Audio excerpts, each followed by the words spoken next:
से कल से ये बातचीत चल रही थी। और खुसूसी शुक्रिया इसलिए कि हम जब भी मुश्किल में आते हैं हमें एक चीज का सुकून होता है कि हमारी बरादरी और हमारी यूनियन हमारे साथ खड़ी, और ये हमेशा हुआ है। अभी किसी ने मुझसे कहा कि यही टेंट 2 साल पहले जियो के बाहर लगे थे और आज ये ARY के बाहर लगे, और ये तफरीक नहीं होती कि चैनल कौन सा है। ये वर्कर्स के लिए, वर्किंग जर्नलिस्ट के लिए, आजादी सहाफत के लिए और हमारी राय के इजहार की आजादी के लिए इससे बेहतर नहीं हो सकता कि हमारी पहली लाइन ऑफ डिफेंस हमारी अपनी बरादरी है।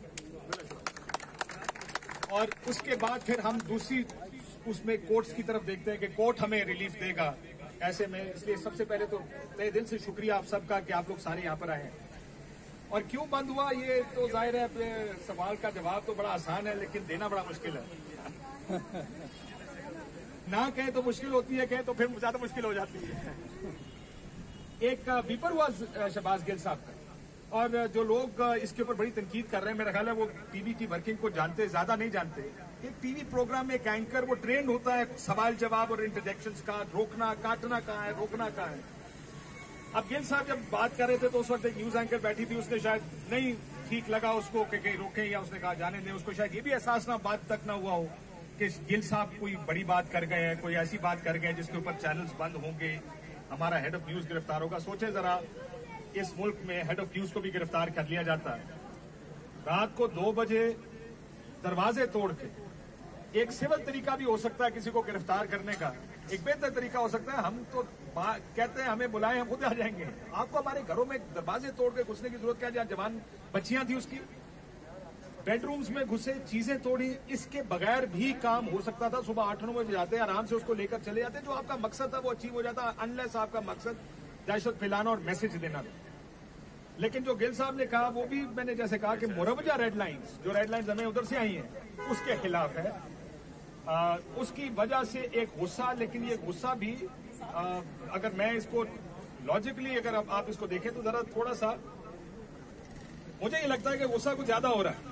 इसका मतलब ये हमने बहाना दिया या बहाने का इंतजार हो रहा था कि किस तरह ये कार्रवाई करनी है, लेकिन अनफॉर्चुनेटली अब तो हो गया।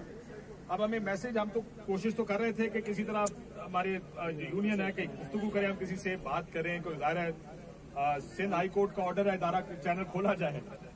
अब यहाँ पर एक ही ताकत है जो किसी हाई कोर्ट के ऑर्डर के बावजूद अगर ना खोलने दे किसी को अपना टीवी चैनल, केबल ऑपरेटर्स को, तो इसका मतलब बात ज्यादा सीरियस है, बात ज्यादा सीरियस होती जा रही है। हम भी कोशिश कर रहे हैं अपनी यूनियन के जरिए। मेरा तो ख्याल है कि हमारा first line of defence union होती है, और इसकी वजह यह है कि हम तो ज़ाहिर कॉम्प्रोमाइज तो नहीं कर सकते जाके जी हम ये नहीं कहेंगे, ये नहीं करेंगे।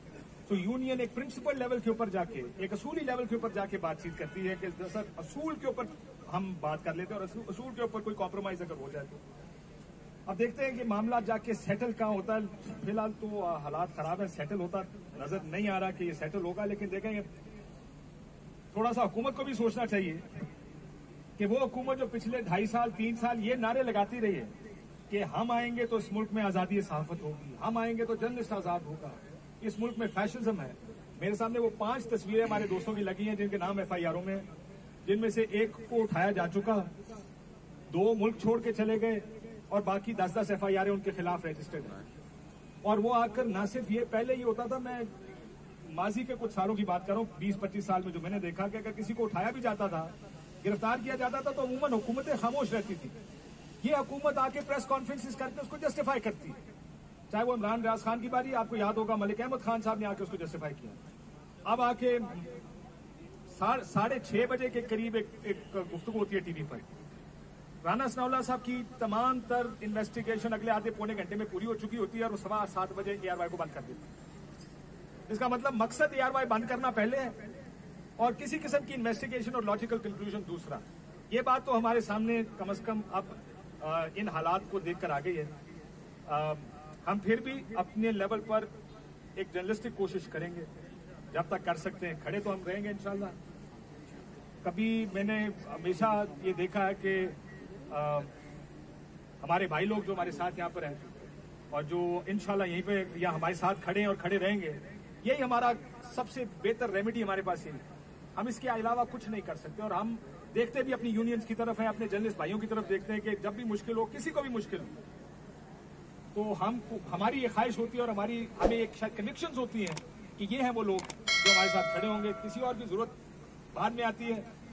इनका बहुत बहुत शुक्रिया जो सारे यहाँ पर आए हैं, एक दफा फिर ग्रेटिट्यूड अगेन। और सरप्राइज नहीं हूं क्योंकि आपने हमेशा ये काम किया। बात साहब, थैंक यू वेरी मच।